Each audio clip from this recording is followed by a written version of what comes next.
Polda Bali melakukan razia narkoba di Lembaga Pemasyarakatan Kelas 2A, Kerobokan, Denpasar. Sementara itu di Subang, Jawa Barat, ratusan petugas gabungan polisi, TNI, dan Satpol PP melakukan razia dan tes urin di Lembaga Pemasyarakatan. Dalam razia ini petugas menyita puluhan ponsel, senjata tajam, dan satu paket sabu dengan alat hisapnya. Dari hasil penggeledahan di Lapas Kerobokan Denpasar, Minggu dini hari, Reserse Narkoba Polda Bali berhasil membekuk satu tersangka yang diduga mengendalikan transaksi narkoba di luar lapas. Hal tersebut diperoleh dari hasil percakapan dalam telepon genggam milik narapidana berinisial A. Dari hasil pengembangan percakapan telepon, dalam kurun waktu yang singkat, polisi berhasil menangkap tersangka dengan barang bukti satu paket sabu siap edar. Untuk jaringan lapas, bahwa yang bersangkutan tidak pernah kenal, jadi dikendalikan dari lapas, tapi ada orang yang masih menjadi TO kita sebagai bandarnya, sebagai orang yang memberikan barang yang dari luar.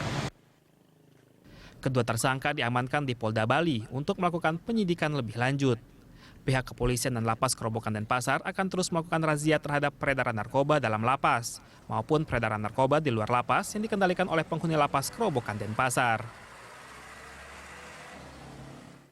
Sementara di Subang, ratusan petugas gabungan melakukan razia dan tes urin di Lembaga Pemasyarakatan. Dalam razia ini, petugas berhasil menyita puluhan ponsel, senjata tajam, puluhan bir kaleng, dan satu paket sabu dengan alat hisapnya. Dari 20 napi yang dilakukan tes urin, 13 diantaranya positif menggunakan narkoba. Bahkan polisi berhasil menangkap tangan 3 orang napi yang melakukan pesta sabu di dalam sel. Jadi tadi kita melaksanakan tes urin yang di 1C, di C11, satu ruangan itu ada 20 orang, yang positif ada 13. Dengan berharap bahwa bisa memutus mata rantai dan kedepannya kita bisa bersih sesuai dengan perintah Bapak Menteri.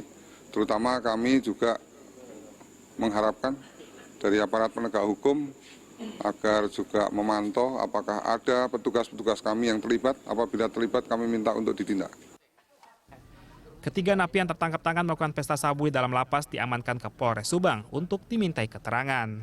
Lapas Subang sendiri memiliki tahanan sebanyak 905 orang dan 60%-nya merupakan narapidana kasus narkoba. Kontributor Berita 1, Bali, dan Subang, Jawa Barat.